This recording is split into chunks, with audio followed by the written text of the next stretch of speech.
Hare Krishna, everyone. Thank you for joining. We will start in a couple of minutes.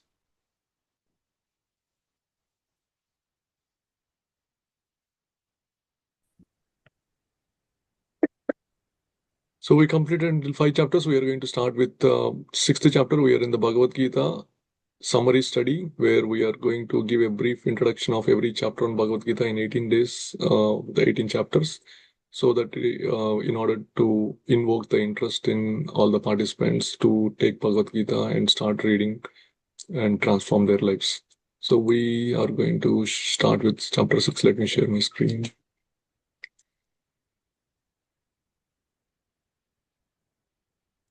Can everyone see my screen? Yes. Okay. So before we discuss about any spiritual topics, we say a few prayers. So that it's as a service, I render it properly, and as a service, it gives benefit to you also by listening. Since these prayers are shared on the screen, we can all say it together. Please unmute and we can say together. Om अज्ञानतिमिरान्धस्य Ajnanatimirandasya ज्ञानाञ्जनशलाकया Shalakaya Militam Yena Tasmai Shri Gurave Namaha.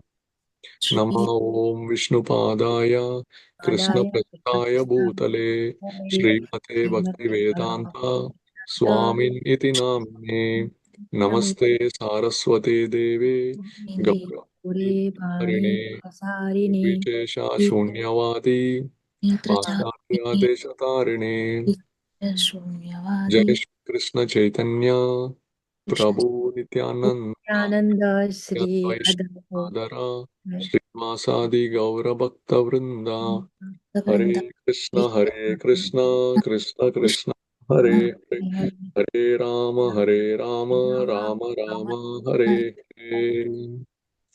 So chapter 6 on a high level, we'll see it's divided into 4 sections.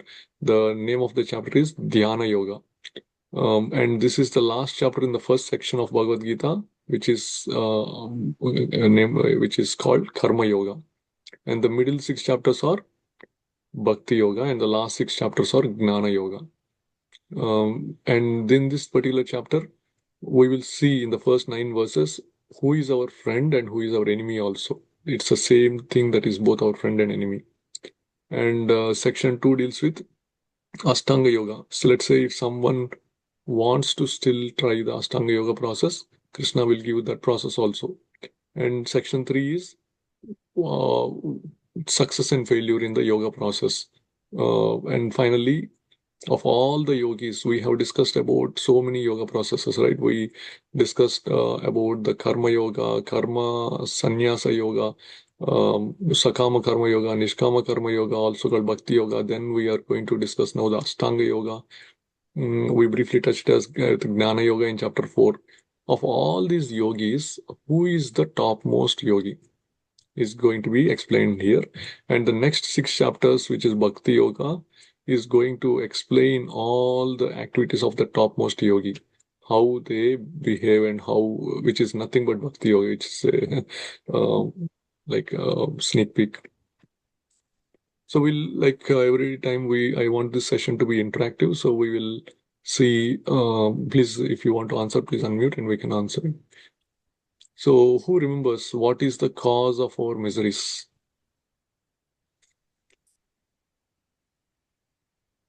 We are away from Krishna, maybe. desire Desire. attachment and desire. Yes.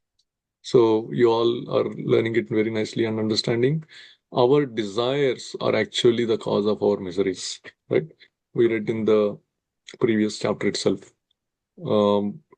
And when an intelligent person, what they will do, they will not engage themselves in their multiple desires. And of course, there are 2 types of desires, which is the basic needs and the sense pleasures, which are called the basic needs are Bhoga and Kama. And there is Aishwarya also, but basically the intelligent person will restrict their activities to the just basic necessities that are required, simple living and high thinking.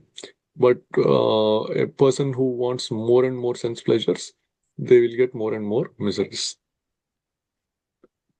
So then this chapter starts off with the description of why we have to give up these sense pleasures. We must give up our desires for sense gratification and fruity work to become a yogi. So that becomes, fortunately or unfortunately, for some people who don't want to leave their desires, this is a prerequisite. If we want to become a yogi, we have to restrict our sense gratification. We have to give up actually those desires. So who wants to read 6.2 and 6.4 translation? What is called renunciation, you should know to be the same as yoga, or linking oneself with the Supreme. O son of Pandu, for one can never become a yogi unless he renounces the desire for sense gratification. Please continue, Mataji. A person is said to be elevated in yoga when having renounced all material desires. He neither for sense gratification nor engages in fruitive action. So what Krishna is giving is that if we want to elevate ourselves in the yoga process, first of all, he is telling what yoga is, which is to link ourselves to the Supreme. The definition of yoga, or the literal meaning, is to link, to connect. Who are we going to connect to? There has to be a relationship, right? So the yoga is nothing but establishing a relationship with the Supreme Lord and serving the Supreme Lord in that particular relationship. And we have to then leave the other sense gratificatory activities that we want. And it might come as a that's why this Bhagavad Gita is gradually taking us to the deeper concepts, which is how to get out of this material world. Suddenly, when someone comes and starts listening the sixth chapter, it might think that, oh, I'm so much. This life is to enjoy. Why are these people telling to give up sense gratification? But thing is, the choice is ours. Do we want to continue in this world where we think, if we think that this world is a place for us where I'm okay with this miseries that come, I want to just still go after sense gratification, the pleasure I get, I want that only. Nobody is forcing. Krishna would not force anyone at all. He just leaves everything to our free will. But if we want to get out of these miseries, go to the place Vaikuntha where there is no miseries, then Krishna will give all the means, all the help that we need to make the progress. So in order to get there, the requirement is we have to restrict or renounce our sense gratification. So next question is, where are the following happening? Thinking about the game we want to play or the candy store we will be going tomorrow.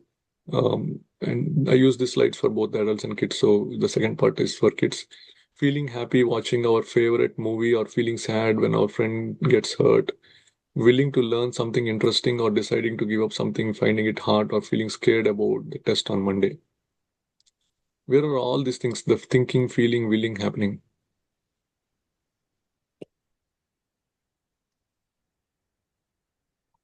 Anyone want to guess? In the mind. Exactly, in the mind, right? So before an action happens, these three things happen. We first think about it, we start feeling about it, and finally we have a will to do it. When these three things happens, then it becomes into action. So mind plays a very big role in deciding, or in converting defining what we act. And that mind Krishna is calling as both our friend and also our greatest enemy. So how can a mind be both our friend and an enemy? We'll read. Anyone wants to read these two translations? One must deliver himself with the help of his mind and not degrade himself. The mind is the friend of the conditioned soul and his enemy as well. For him who has conquered the mind is the best of friends. But for one who has failed to do so, his mind will remain the greatest enemy. Jai, thank you, Mataji. So see here, that is the answer. If we can control our mind, that mind is the best of the friends. If our mind controls us, then it becomes our greatest enemy. Just we can reflect, right? We have so many desires. the mind is telling, do this, do that, do this, do that. If we just keep on listening to the mind and do whatever the mind dictates, then what happens? We do work that to satisfy those desires, and then it brings more miseries. But if we use our intelligence to control the mind, saying that, hey, this is not the right thing to do, and we should do this, of course, the mind will keep on fighting for it. But then if you keep controlling it, then it comes under your control, and then mind will give ideas. Okay, now you have decided to do this also to help you progress. For example, if we say, hey, let's read Bhagavad-gita for 15 minutes a day or 30 minutes a day, the mind will not let you do it. It will say, don't do it. Don't, no, no, no, you have other work. You have to pay the rent. You have to go call your friend. You have to take care of your kids. You have to watch TV, that serial or that movie that came. Mind will give so many things. But then if you keep doing it like, I have to do it just 15 minutes, just 2 pages, 3 pages, I read, and it becomes a habit, then mind will give that, oh, you're doing it, like, why don't you also invite friends and do it to motivate yourself, or why don't you share what you learn to others so that you can be. So mind is either the friend or the enemy. We just have to control the mind, then it becomes our friend, otherwise it becomes our enemy. Can you give some examples on how our mind behaves when it is our friend and when it is our enemy, from your experience? Like when we help some poor people, giving them food or their needy items or anything. Yeah, initially mind will tell, do we need to do it? But when it becomes a habit and when we have the compassion, it becomes our friend and lets us do it. Yes, very nice example. Anything else? Regular prayers. Will the mind let us do it, or it won't let us do it? No, it will, when we decide that I have to do it, then mind will do it. Yes, exactly. Yeah. So initially there'll be resistance when we try to do these spiritual things. Then we have to tell the mind.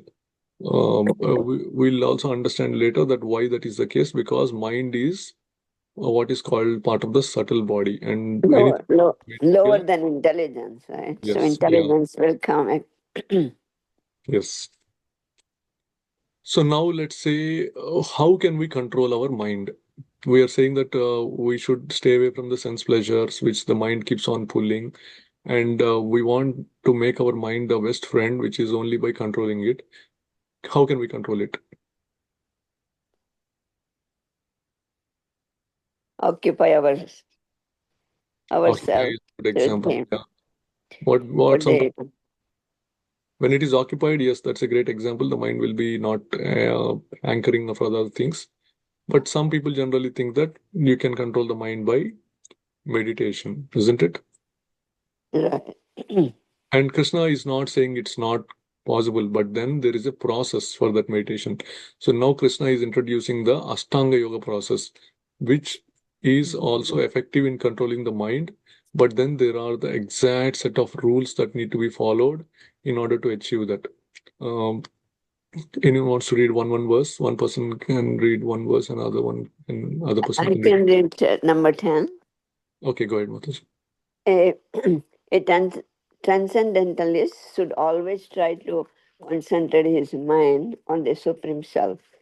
He should live alone in a secluded place and should always carefully control his mind. He should be free from desires and the feelings of possessiveness. Okay, next. Thank you, Mataji. Next one. Anyone? 11 and 12. One should go to a secluded place and should lay kusa grass on the ground and then cover it with a deer skin and soft cloth. The seat should be neither too high nor too low and should be situated in a sacred place. The yogi should then sit on it very firmly and practice yoga to purify the heart by controlling his mind, senses, and activities and fixing the mind on one point.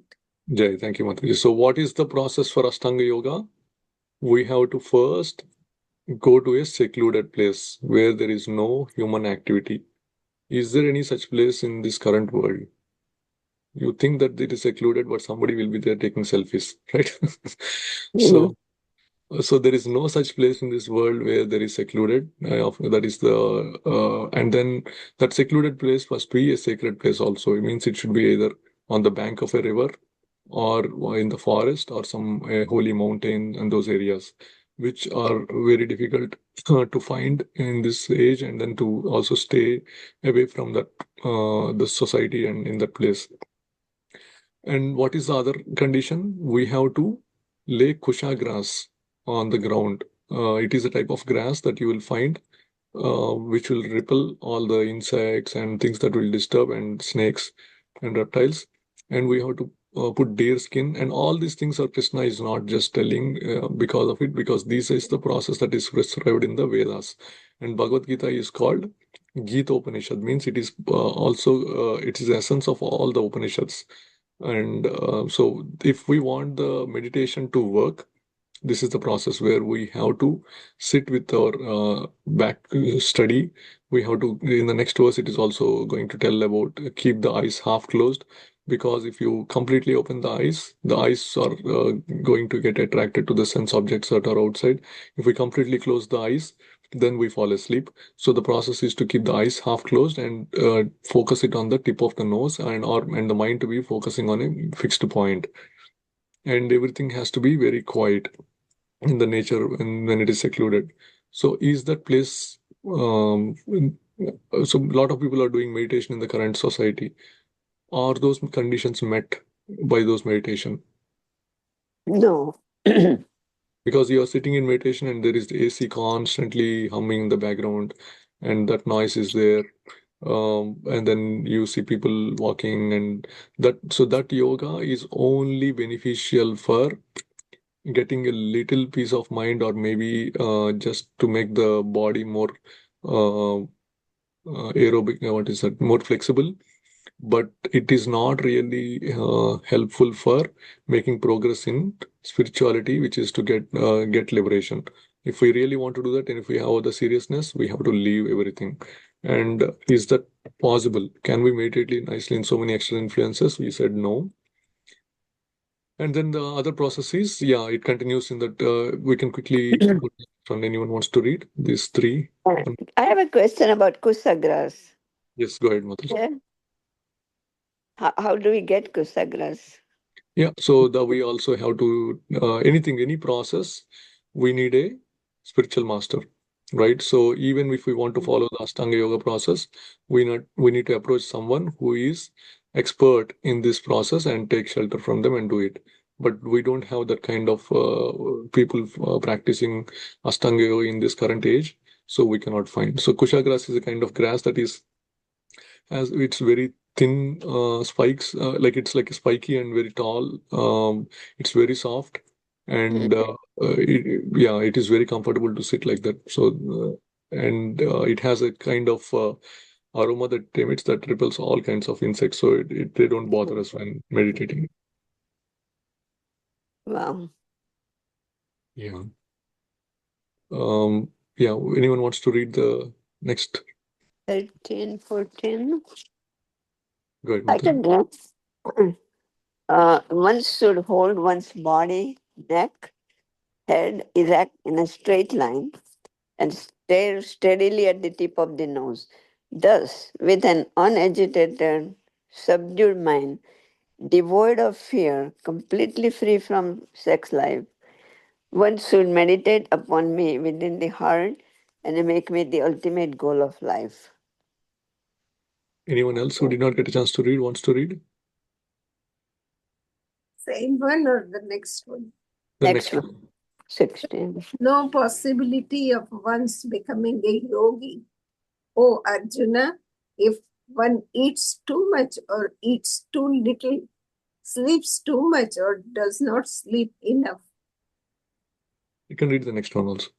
Yeah, 617. He who regulated in his habits of eating, sleeping, recreation, and work can mitigate all material pains by practicing the yoga system. Jai, thank you, Mataji. So basically, the other conditions that are there, which is we have to be devoid of fear. But in this world, we constantly have that fear. So that fear is there, and we should always we should be celibate if we are willing to follow this Ashtanga Yoga process. And and being grihasthas, that is not feasible. Which means that if we are in a grihastha life and we are trying to say that, oh, I'm going to follow an Ashtanga Yoga process, these two are not compatible, so it doesn't work. So the process, if the process is not going to work, then why waste time in doing it? So this we have to ask ourselves when this is the knowledge that is missing in the society. On one hand, they are eating all kinds of food that is not supposed to be eaten, and on other hand, they will go to this yoga centers and sit in meditation and think that they are making progress. But unfortunately, as for the scriptures, this doesn't work. You want to enjoy all your life in the daytime or in the night, and then spend 1 hour in meditation. You think that the life will transform. Unfortunately, it won't. Maybe they will feel a little bit like just like the sense gratification. This becomes their sense gratificatory activity. They will see, oh, I'm very peaceful in that 1 hour, but it won't. If you want to really make progress, all the conditions have to be followed. And if we eat too much, it doesn't work. If we eat too little, it doesn't work. And if we sleep too much, it doesn't work. If we sleep too little, it doesn't work. And all the habits of eating, sleeping, recreation, the four things that we discussed, right? Animalistic propensities have to be regulated. And that regulation is what we also follow in the Krishna conscious movement, which is when we eat, we don't eat anything. We only eat the Krishna prasada. Means any food that we eat, we first offer to Krishna.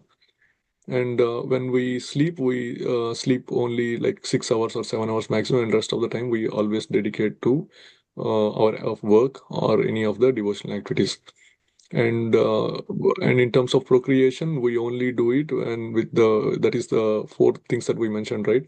No meat eating, no intoxication, no gambling, no illicit relationships. Means we don't think of anyone in a illicit manner. We don't basically um, uh, take maintain any relationships outside of the marriage. And finally, no gambling. We don't waste the money on gambling and other things or intoxicants. So if we do all those things, whether we make progress in spirituality or not, is it a wrong thing to do? No, right? Because it makes us life more pleasant actually.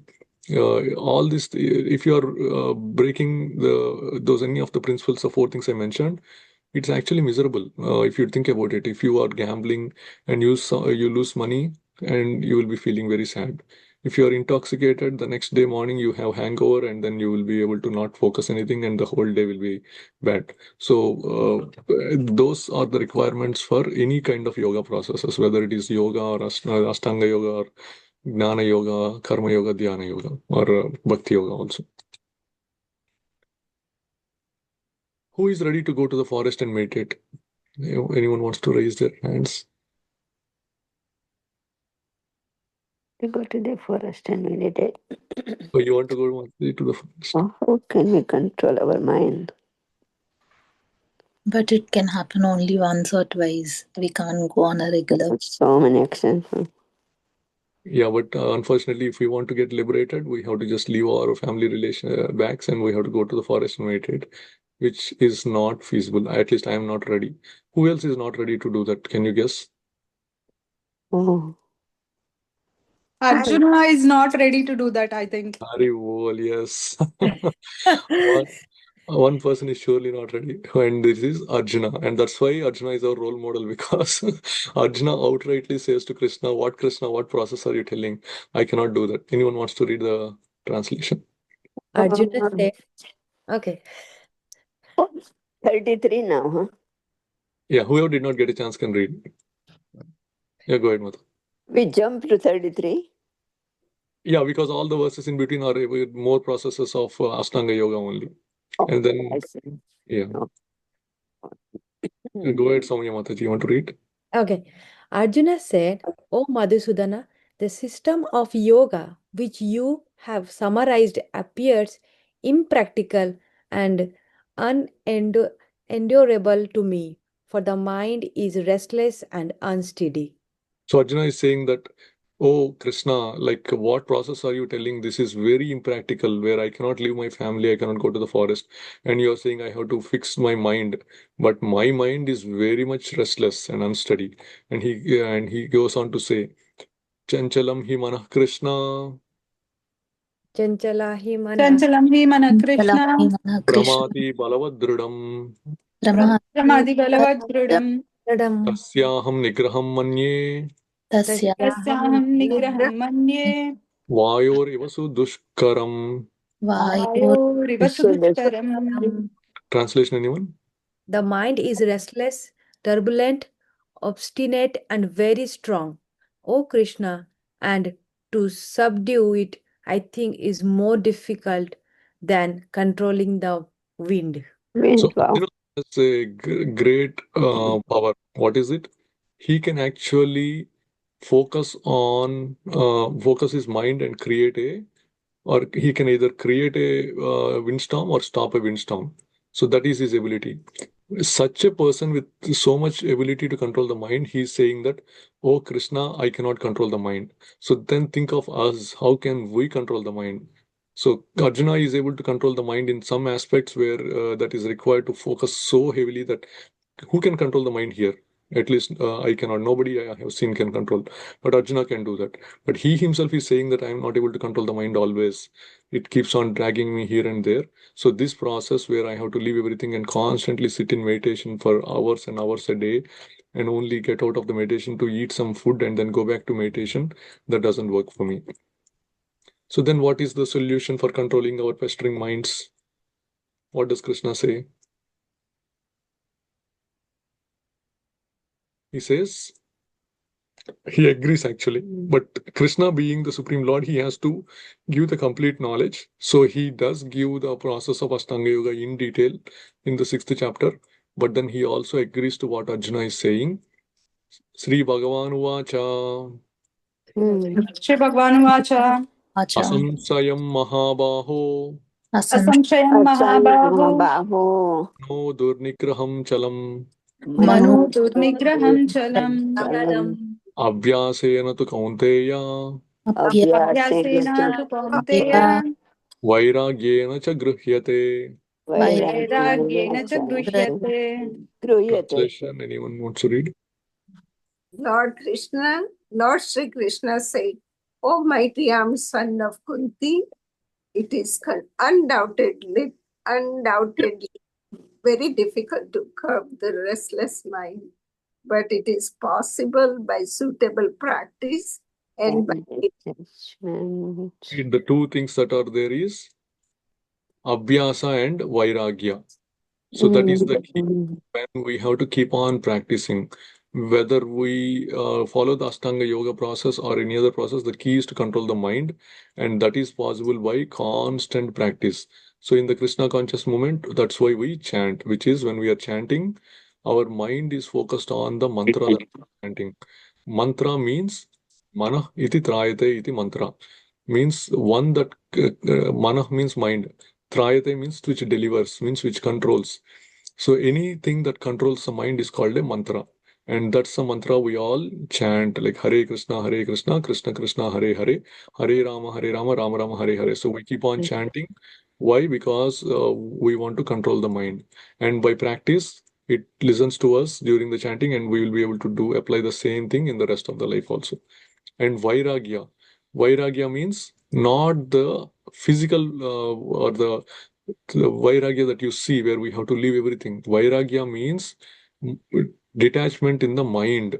We have been reading that constantly from the Karma Yoga standpoint. Krishna is says multiple times. It is not that you have to stop working. You have to work, but you have to detach from the results. So that Vairagya is by working only in the service of Krishna, where we are thinking anything that will come in chapter 9. He is going to give this formula, which is Yat karosi, yat asnasi, yat juhosi, yat tapasyasi kaunteya, tat kurusha madarpanam. Means whatever you do, whatever you eat, whatever you give away, whatever you do, penances you do, whatever austerities you do, just do it with as an offering to me. Means if you are eating something, just offer it to me. If you are giving donation, just think of me saying that, oh Krishna, I am doing this donation in your name. If you are doing some penance, like any fasting or ekadasi, just say that Krishna, I'm doing it for you only. So if you do it, that offering, gradually the mind will be attached to Krishna, and then it will be able to control it from other sense gratificatory activities. So it is even so the thing about Bhagavad-gita is it has multiple benefits. At least two benefits are: it will help you make progress in spiritual world, on the spiritual path. At the same time, it will actually help you manage your material challenges also. If you want something in the material world, if you apply the principles of Bhagavad Gita, it actually happens.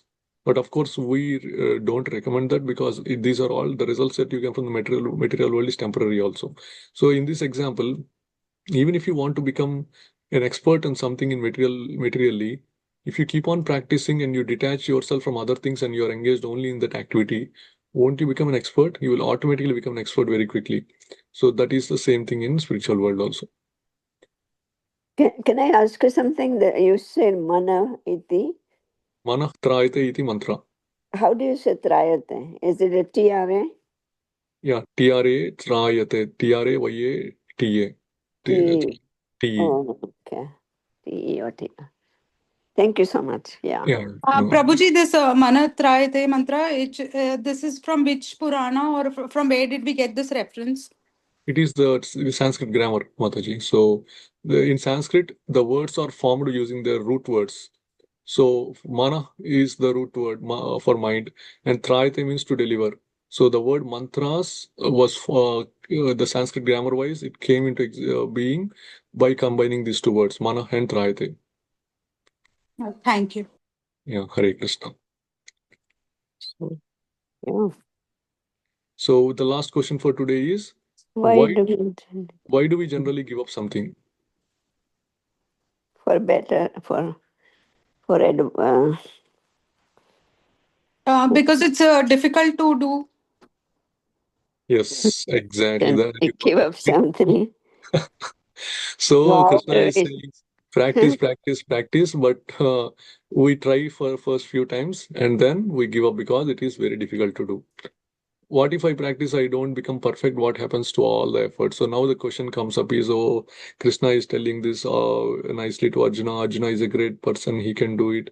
But me, I will try to control my mind, but after some time, I don't see the results, or my effort, I put some effort. If I don't make any progress, what will be happen to that? So Krishna is answering that same concern only. And Arjuna is actually asking that question first. See, Arjuna asks all the questions that if some things we think of and something we did not even think of yet, Arjuna thought about it and asked. Arjuna is saying, oh, Krishna, you're telling these great things about these yoga processes. Now, let's say I listen to you and follow these yoga processes and try to control the mind. And what if I don't succeed? What if I don't reach all the way in the process to reach the goal? What happens to me? Anyone wants to read the translations? 37, 38. 37. Arjuna said, O Krishna, what is the destination of the unsuccessful transcendentalist who in the beginning takes to the process of self-realization with faith, but who later desists due to mindedness, and thus does not attain perfection in mysticism. Anyone I- else wants to? Yeah, if you want, you can read Mataji. Yeah. O mighty Krishna, does not such a man who is bewildered from the path of transcendence fall away from both spiritual and material success and perish like a riven cloud with no position in any sphere? See, this is a great concern that Arjuna raised. Oh, when we are following this spiritual path, unfortunately, we have to sacrifice a few things from the material world. And we only have 24 hours a day, right? And then previously, of those 24 hours, 8 hours is gone for maybe sleeping, another 8 hours for work. We still have 8 hours that we have been doing these activities like taking the kids to movies, or watching TV together, or helping them learn stuff. and also talking to our friends or going out for dinners and all those things. Now, let's say that we want to dedicate some hours for self-realization, take the path of liberation to get out of this world.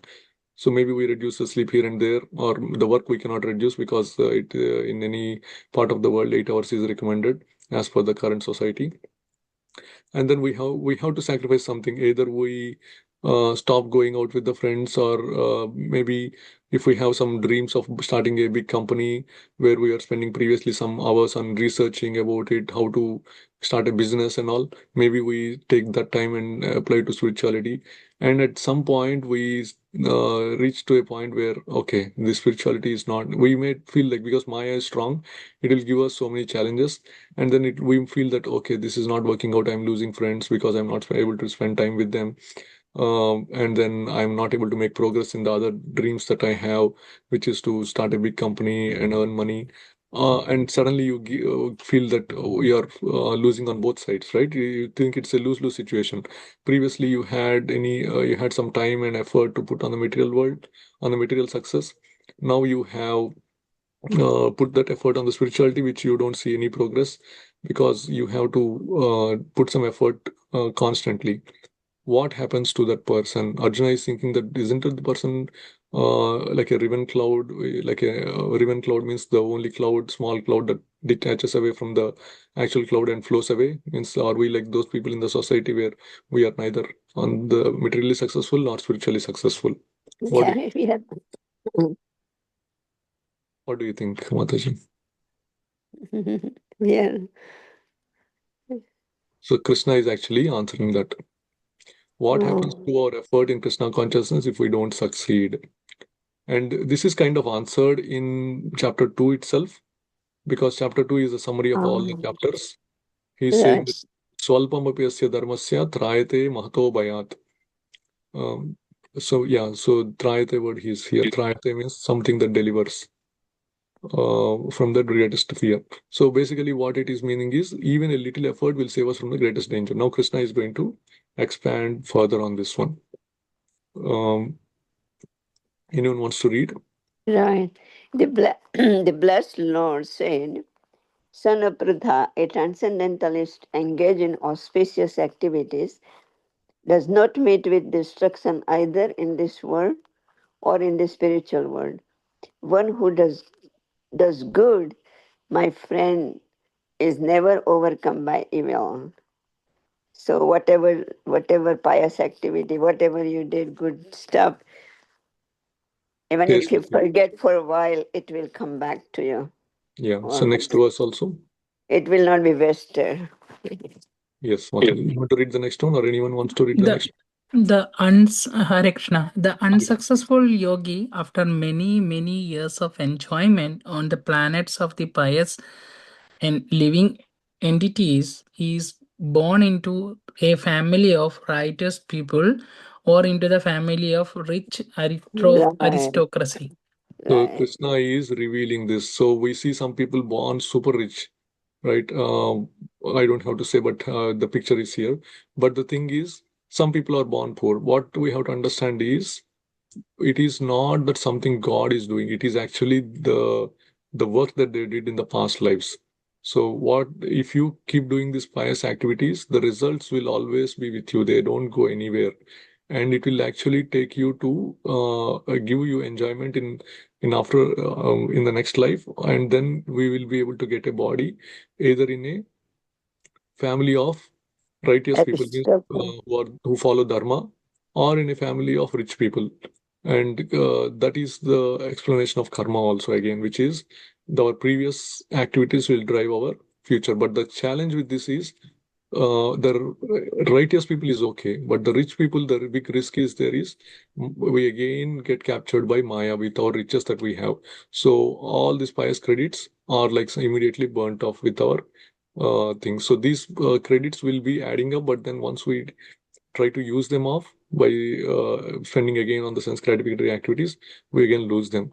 So that's why this is the risk involved in doing the pious activities. But if you do for a prolonged time, what happens? Let's see. Uh, So that is the if you do it for, and even these rituals, right? We are doing this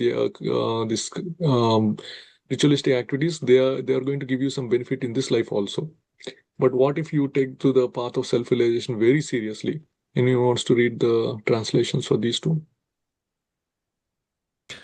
Or, or if unsuccessful after long practice of yoga, he takes his birth in a family of transcendentalists who are surely great of wisdom.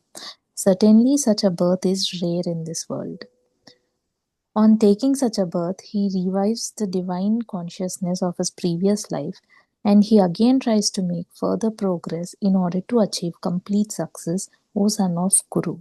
So basically, what Krishna is saying is, even if you do it without seriousness, all the things that you are doing on the path of spirituality will give you both material benefit and they stay spiritual. But if you keep practicing the spirituality seriously for a longer period of time, then what it happens is it will keep you on that path forever. Which means that if you see some people, even though they are like 30 years, 40 years, 50 years, 70 years, as if something happened, they immediately take turn towards the Supreme Lord and immediately get liberation within the years. How is it possible? Because they were all seriously doing that process already. It's just like waiting for the right moment that is required to turn back. And that is the same thing. It is mentioned that in Puranas that this 10,000 years or is the golden period in Kali Yuga where this Hare Krishna Maha Mantra, this movement is running. And within this 10,000 years, lots and lot of people will get the option to get liberation from the material world. So people from the higher planets are actually standing in line to take birth in the families of, to take birth in this earth when this movement is going on. So that's what we have to understand the power of this Krishna consciousness movement. So as soon as we take birth in a righteous, not the righteous family, but here people, family of transcendentalists means who are already about to get liberated. And in the Puranas also it is said, if one person becomes a Vaishnava and gets liberation, 7 generations up and 7 generations down, all their family members are automatically liberated. Wherever they are stuck in the material world, they will go back home, back to Godhead. So that is the power of the Bhakti Yoga, which is Krishna is giving a glimpse of that. Yeah, continuation of that is anyone wants to read? By virtue, Oh, 44. Yeah. Yeah, go ahead. All right. go ahead, Mataji. Yeah. Oh, by virtue of the divine consciousness of previous life, he automatically becomes attracted to the yogic principles, even without seeking them. Such an inquisitive transcendentalist, striving for yoga, stands always above the ritualistic principles of the scriptures. It's 65. like a Raganuga Bhakti. Yes, those are little deeper concept, but yes, yeah. Next Yeah. one. Oh, next one, 45. But when the yogi engages himself with sincere endeavor in making further progress, being washed of all contaminations, then ultimately, after many, many births of practice, he attains the supreme goal. So there is no loss or diminution in this endeavor, right? It is always beneficial, and as if there is nobody is forcing that, they come. We even take this example, which I also some years back was attracted to this and joined, but nobody forced me to come and say join this Bhagavad-gita class. But now after practice, I'm able to understand and using the purports of Srila Prabhupada, the Acharya who started the Krishna conscious movement, it transforms our life. And once it transforms, we automatically feel like sharing this with everyone. So nobody forced you to come, but you voluntarily came because you are all doing these pious activities from the past lives so many, many times. But if the same message went to hundreds and hundreds of people, but not everyone joined because they are not there yet. Don't think that it is something that that you randomly did. There is nothing random in this world. Everything is as per driven by cause and action, cause and result. which means that it is something randomly doesn't come here. We are coming here to this class because we have already been attracted to this path of spirituality from the previous life, and suddenly that spark came and we came here.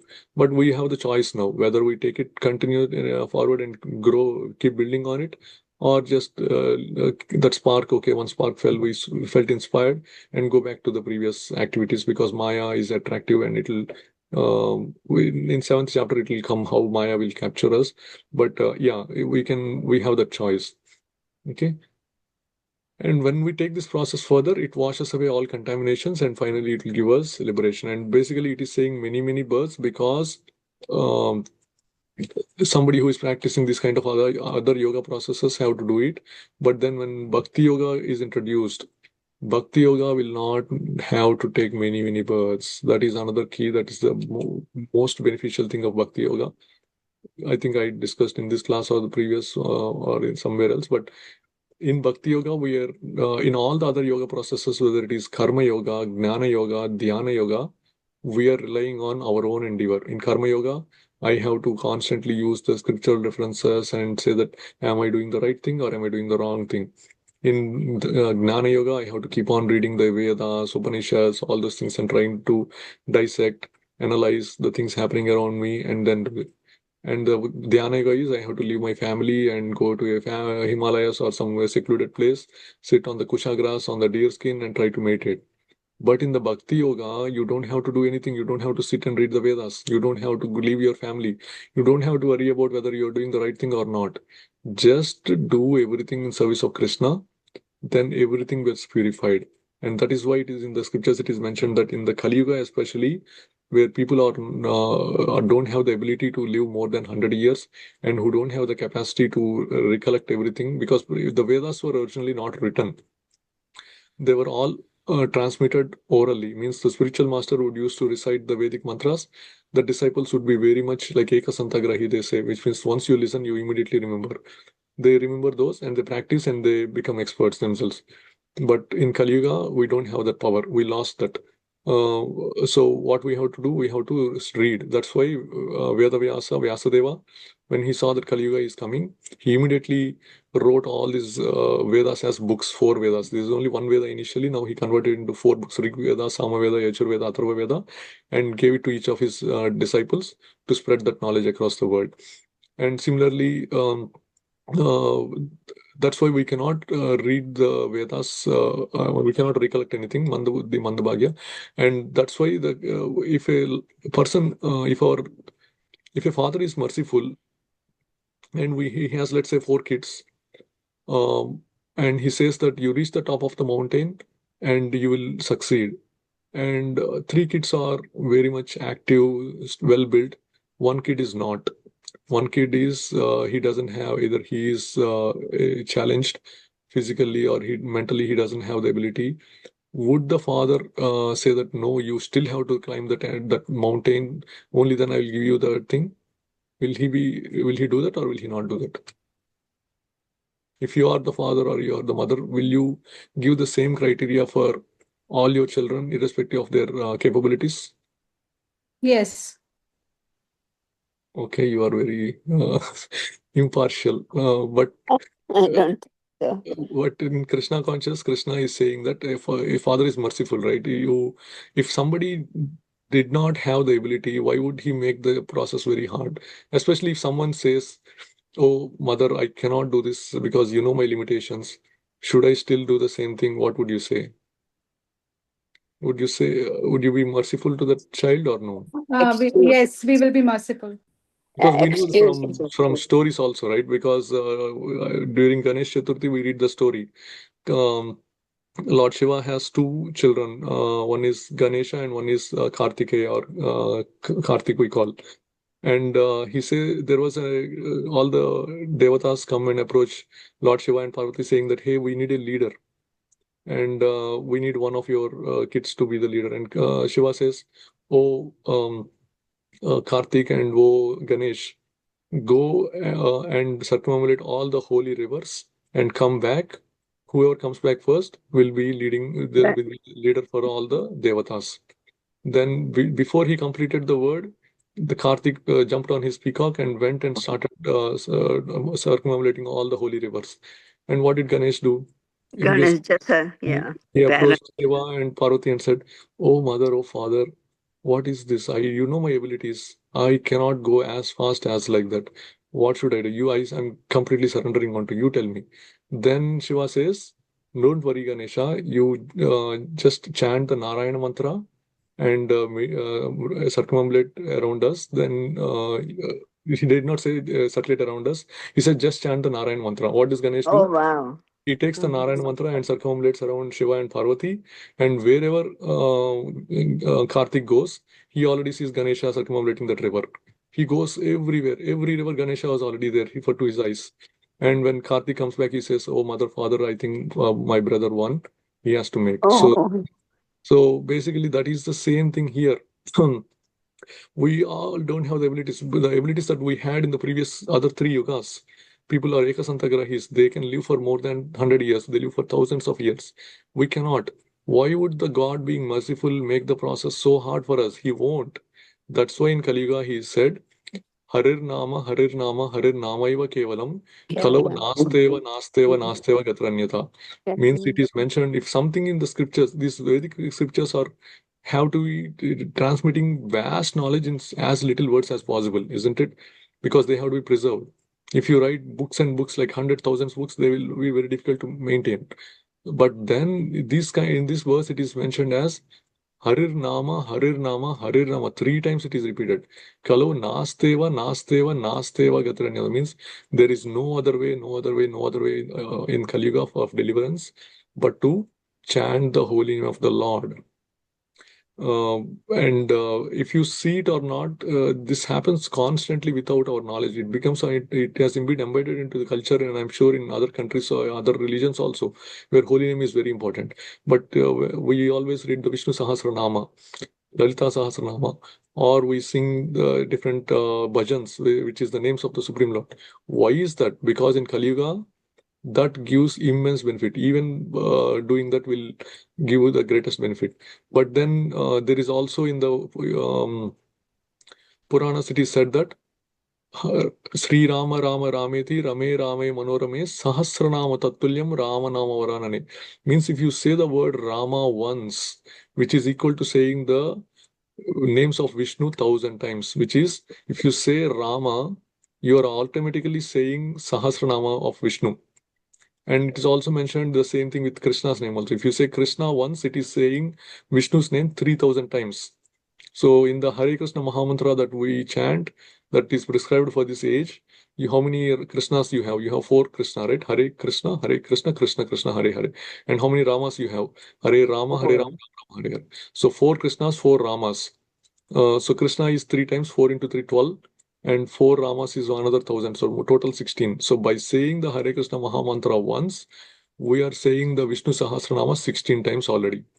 wow. So look at the benefit of that mantra. That's why you will see immediate benefit by start chanting this process. And that's why this movement is also spreading across the world so heavily. Like you see, when Prabhupada came, they were USA was at the time having a hippie problem where people were leaving everything their work and everything because they were very much against the government, and they're wasting their lives by drugs and illicit relationships and all. And when Prabhupada came, he was doing this chanting of the Hare Krishna Mahamantra. And when they started following him, they immediately stopped everything. They shaved their heads. They became brahmacharis, and they started following, and they transformed their lives. So that is a real example that show the power of the Hare Krishna Mahamantra. And of all the yogis, Krishna is concluding, which is kind of the introduction to the next 6 chapters of Bhagavad-gita, which is the symptoms of a topmost yogi who is always meditating on Krishna. This is a important verse in Bhagavad Gita. Yogi namapi sarvesham योगिनामपि सर्वेषां सर्वेषां madgate nantaratmana मद्गतेनान्तरात्मना shraddhavan bhajate yomam Shraddhavan श्रद्धावान् भजते bhajate यो yomam माम् same yukta tamo mataha.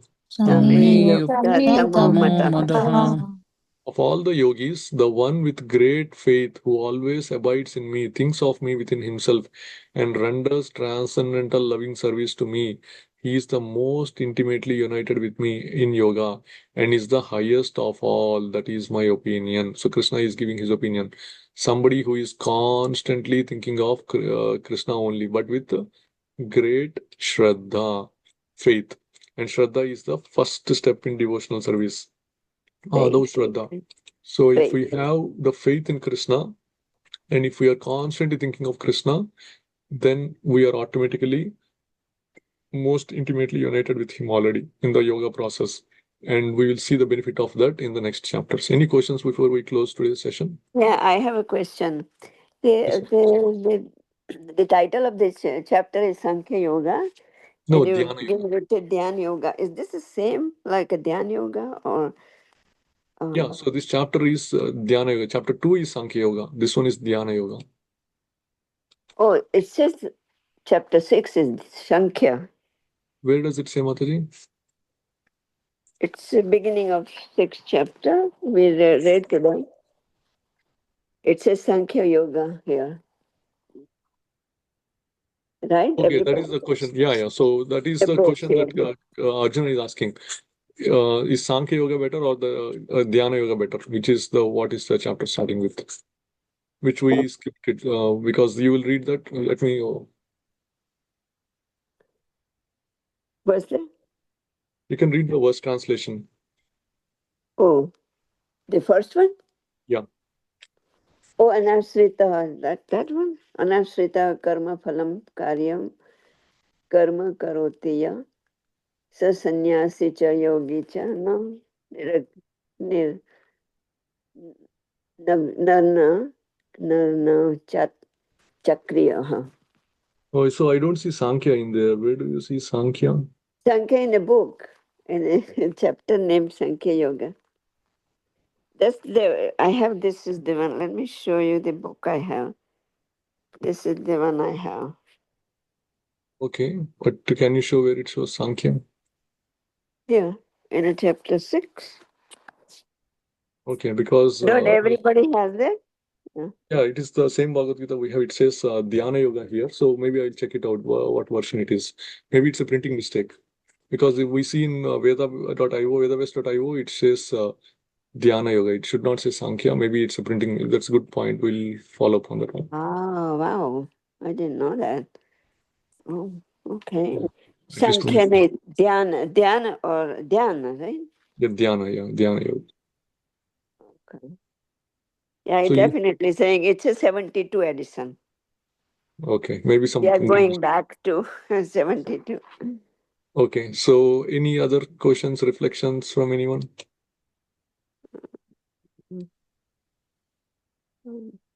Yeah, that's what I was confused with Sankhya Yoga and what is the definition of Sankhya Yoga.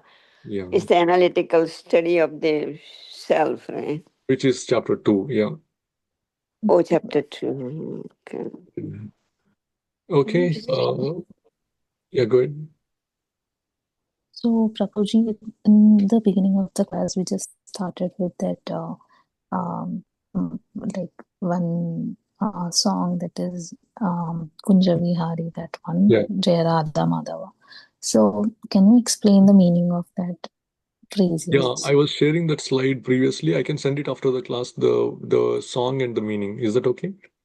Yeah, sure, it works. Because once every time Prabhupada used to give lecture, he used to start with a song and he goes into trance. And of course, we cannot go to that level, but it is to at least to get into the same mood of devotion, we sing that song. But I will send that song in translation. Okay, yeah, thank you. Hare That Krishna. would be great. Yeah, I have another book that is showing meditation. You are right. Chapter Okay. 6. It says way of meditation. Yeah. Okay. Dhyan Yoga. Yes. So Yeah, we'll. this is old 1972 edition. Okay, Mataji. Yeah. Any other questions before we wrap? If not, we'll say Hare Krishna Mahamantra once and we'll close today's session. Hare Krishna, Thank you so Hare much. Hare Krishna, Krishna, Hare Hare Krishna, Krishna, Krishna, Hare Krishna, Krishna Krishna, Hare Krishna, Krishna Hare, Krishna, Hare Hare Hare Hare, Hare Hare, Rama Hare Hare Hare Rama, Rama Rama Rama, Rama, Ram Hare Ram Hare Hare Hare. Hare. Hare. Hare भगवान श्री कृष्ण परमात्मा की जय। Jai, Bhagavad Gita की जय। Jai. भगवान की Jai. जय। All glories to Krishna, Hare Krishna, all glories to Vaishnava devotees, Hare Krishna. Thank you everyone. Hare Thank Krishna. you, Prabhuji. See you. Hare See Krishna. you